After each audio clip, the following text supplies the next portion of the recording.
کے حوالے سے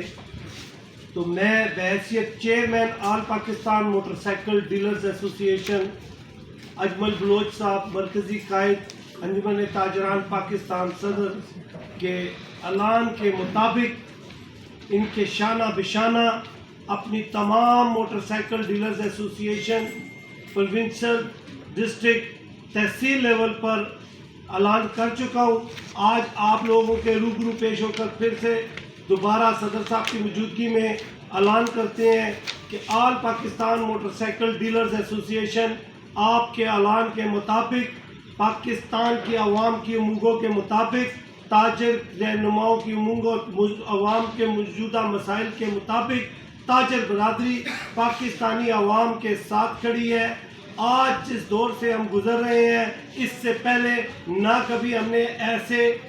جو ہم پر غاصبانہ حملے ہوئے ہیں ٹیکسز کی صورت میں، بجلی اور گیس کی صورت میں، اور یہ جو اب نیا نظام انہوں نے بنایا ہے اس کو ہم کنڈیمڈ کرتے ہیں، اور جو ہمارا ایجنڈا ہے جو ہم نے چارٹر آف دیا ہے اس کے مطابق جو اجمل بلوچ صاحب نے آپ کے پاس ریلیز دے دی ہے اس کے مطابق اگر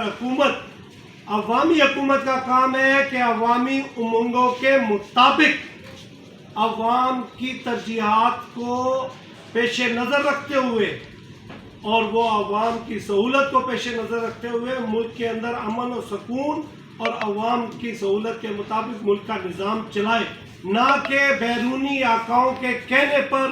صرف یہ چیز ہم نے دیکھا ہے کہ پاکستان کے حوالے سے انڈیا وہ یہ کہتے ہیں کہ ان کی عوام امیر ہے اور حکومت غریب ہے۔ بھائی حکومت کیوں نہیں غریب ہوگی کہ جب حکومت نے اپنے للے تللے ختم نہیں کرنے ہیں، اور جس طریقے سے باقی ممالک کے اندر ہمارے سابقہ ایک پرائم منسٹر آئے تھے کہتے تھے کہ میں سائیکل کے اوپر اپنے دفتر جایا کروں گا، ان کا عمل اور ان کے کہنے میں تضاد ہے، لیکن تاجر برادری اپنے ایک چھتری کے نیچے ہے۔ ہمارے صدر انجمن تاجران پاکستان اجمل بلوچ صاحب کی گزشتہ 40 سال کی کاوشوں کو دیکھتے ہوئے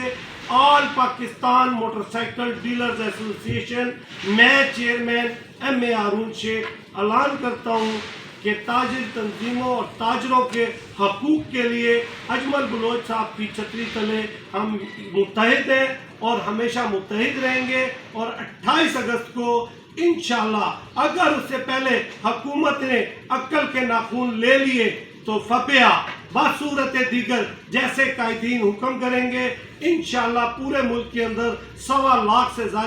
زائد میرے موٹر سائیکل ڈیلرز ہیں، اور اس کے علاوہ ہمارے پارٹس